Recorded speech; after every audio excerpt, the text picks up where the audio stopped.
আমরা প্রত্যেক দিন গুনাহ করি বা শুধু স্বীকার করি না।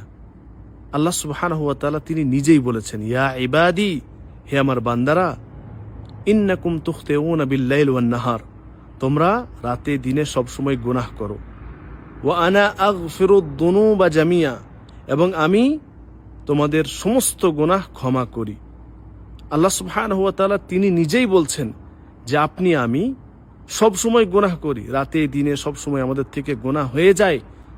এবং আল্লাহ সুবহানাহু ওয়া তাআলা তিনি এটাও বলছেন যে আমি তোমাদের সমস্ত গুনাহ, সমস্ত জামিয়া, আপনি কাবিরা গুনাহ করেছেন, শিরক করেছেন, নামাজ ছেড়ে দিয়েছেন, সুদ খেয়েছেন, অবৈধ রিলেশনশিপ, আরো বিভিন্ন ধরনের গুনাহের সাথে আপনি যুক্ত, নেশাদার দ্রব্যের সাথে যুক্ত, যাই আপনি গুনাহ করেছেন, আল্লাহ সুবহানাহু ওয়া তাআলা তিনি বলছেন, ওয়া আনা আগফিরুদ-দুনুবা জামিয়া, আমি তোমাদের সমস্ত গুনাহ মাফ করি, শুধুমাত্র আপনাকে আমাকে করতে কি হবে?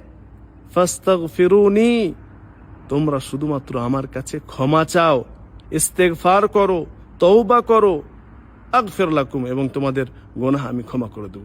আল্লাহ সুবহানাহু ওয়া তাআলা তিনি নিজেই ঘোষণা করছেন যে শুধুমাত্র তোমরা তওবা করো, শুধুমাত্র আমার দিকে ফিরে এসো। আপনি যেরকমই গুনাহ করেছেন না কেন, আপনি হতাশায় ভুগছেন যে আপনি বিভিন্ন ধরনের গুনাহ করে ফেলেছেন, অথচ আল্লাহ সুবহানাহু ওয়া তাআলা তিনি নিজেই বলছেন যে আমি সমস্ত গুনাহ মাফ করি।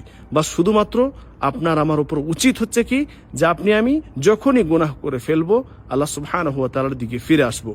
তাই এখনই তওবা করুন। আপনার থেকে যত ধরনের গুনাহ হয়েছে, আপনি সালাত ছেড়ে দিয়েছেন, নামাজ পড়েন না, আপনি চলেন আজ থেকে তওবা করুন এবং নামাজ পড়তে শুরু করুন।